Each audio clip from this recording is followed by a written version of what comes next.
Ahora vamos a ver que si dos funciones tienen límite en un mismo punto, entonces el producto de las funciones también tiene límite. Para ello sean f definida en un subconjunto A de números reales y g también definida en un subconjunto A de números reales, y A que sea punto de acumulación de este conjunto A. Vamos a demostrar que si el límite cuando x tiende a de f de x es igual a L y el límite cuando x tiende a de g de x es igual a M, entonces el límite cuando x tiende a de f de x por g de x es igual a L por M. Es decir, que cuando estos límites existen, el límite del producto de las funciones es igual al producto de los límites individuales. Quiero que hagamos una pequeña reflexión sobre las pruebas que hemos hecho. En el video anterior pues demostramos que si estos límites existen, el límite de la suma de las funciones es la suma de los límites.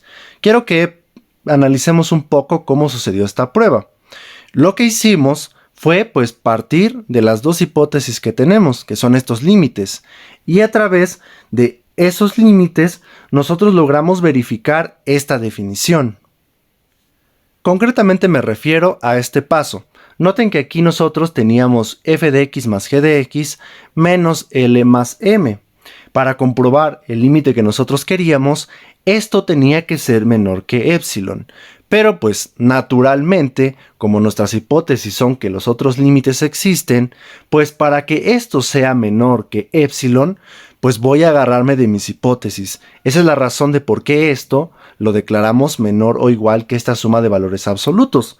Pues ya que el límite de f es L y el límite de g es M, yo puedo controlar estas cantidades como yo prefiera, como a mí me convenga. Y como vimos, las controlamos de tal forma que al final esta cantidad fue menor que epsilon.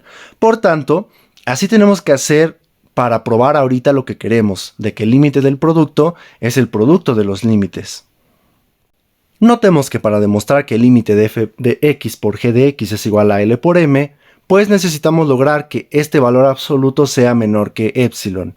El problema es que a diferencia del caso anterior donde teníamos f de x más g de x, aquí no es tan fácil continuar la demostración, no es tan rápido, tenemos que hacer un trabajo previo.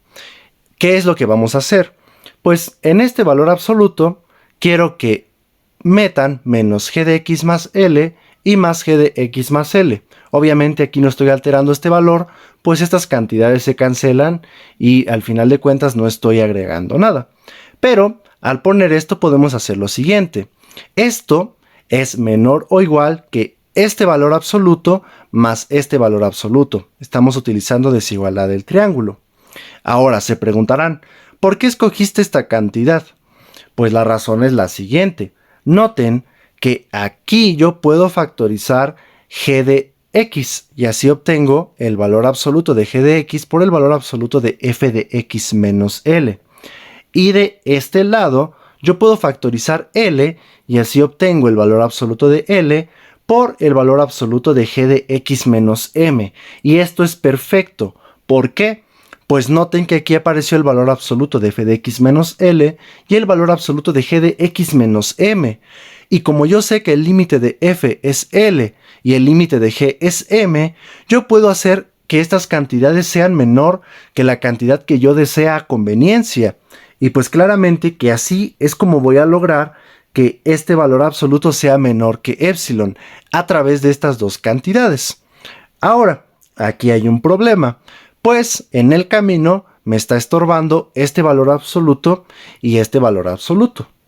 Pero, pues no es tanto problema, pues si nos acordamos del video donde hicimos demostraciones por epsilon delta, podremos darnos una pista de qué es lo que hay que hacer.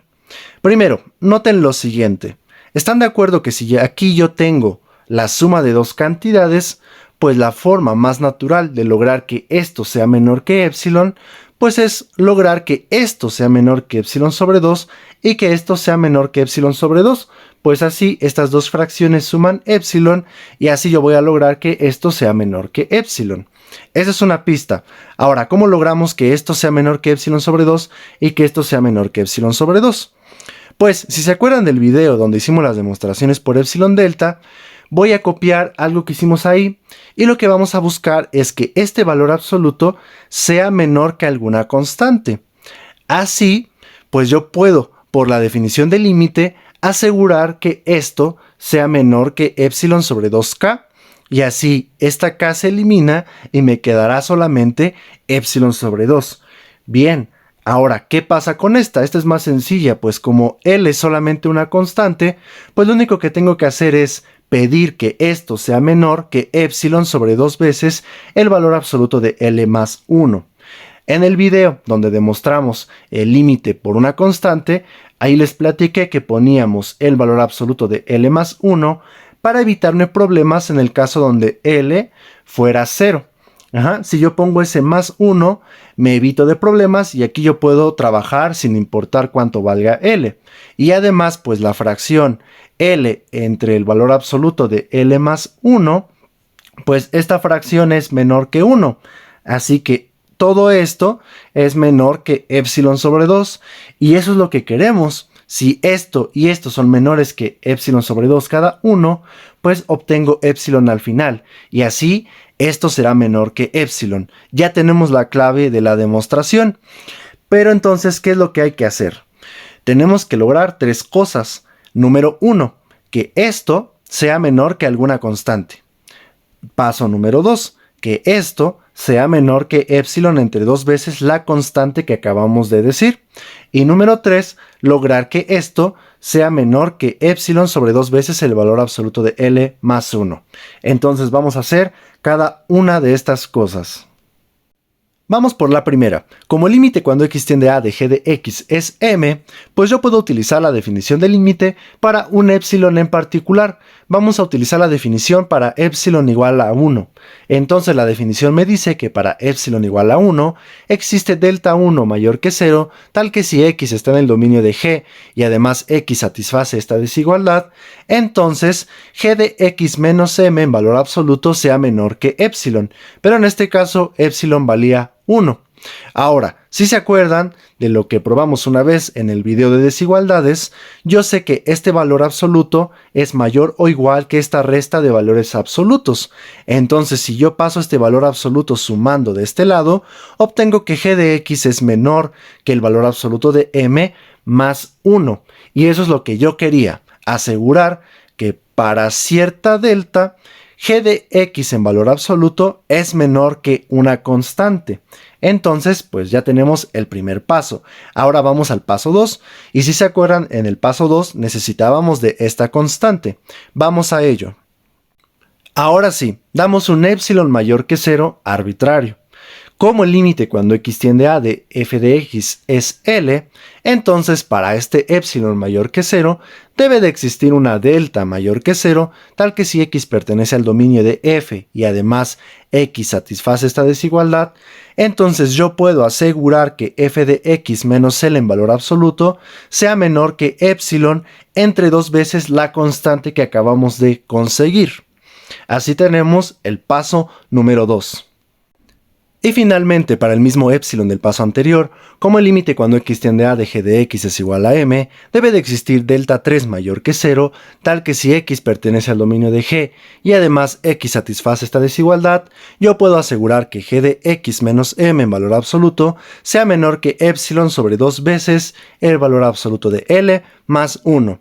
Y este era el último paso, el paso 3, que necesitábamos para probar lo que queremos. Vamos ya a terminar la demostración. Recuerden que para esta demostración vamos a querer que estas tres desigualdades funcionen al mismo tiempo. Entonces, pues como ya vimos en videos anteriores, lo que se necesita es que estas tres desigualdades funcionen al mismo tiempo. Para ello nombramos a delta como el mínimo entre delta 1, delta 2 y delta 3, pues si x pertenece a A y además x satisface esto, como este valor absoluto es menor que delta y delta es el mínimo de estos tres, entonces x menos a será menor que delta 1, que delta 2 y que delta 3. Por tanto, las tres desigualdades que yo necesito se van a cumplir al mismo tiempo. Entonces, como vimos al principio del video, este valor absoluto lo podíamos hacer menor que esta suma de términos. Y como esta desigualdad sucede, yo sé que el valor absoluto de g de x es menor que el valor absoluto de m más 1. Luego, como esta desigualdad sucede, yo sé que este valor absoluto es menor que epsilon sobre 2 veces el valor absoluto de m más 1. Y como esta desigualdad sucede, yo sé que este valor absoluto es menor que epsilon sobre 2 veces el valor absoluto de L más 1. Como podemos ver, esto se me cancela y me queda epsilon sobre 2. Y como dijimos, esta fracción es menor que 1. Así que este término es menor que epsilon sobre 2. Y así es como obtenemos que este valor absoluto sea menor que epsilon. Como acabaron de ver, lo que probamos es que para todo epsilon mayor que 0, yo puedo asegurar que existe una delta mayor que 0, tal que si esta desigualdad sucede, entonces el valor absoluto de f de x por g de x menos Lm es menor que epsilon. Es decir, lo que probamos es que el límite cuando x tiende a de f de x por g de x es igual a L por m. Notemos que si este límite es igual a L, yo puedo calcular los siguientes límites. Pues si yo considero el límite cuando x tiende a de f de x al cuadrado, lo único que tengo que hacer es ver a esto como f de x por f de x y así aplicar lo que acabamos de probar. Como este límite vale L, pues este límite es igual a L por L, es decir, este límite es igual a L al cuadrado. Si ahora yo considero el límite cuando x tiende a de f de x al cubo, lo que tengo que hacer es ver a esto como f de x al cuadrado por f de x.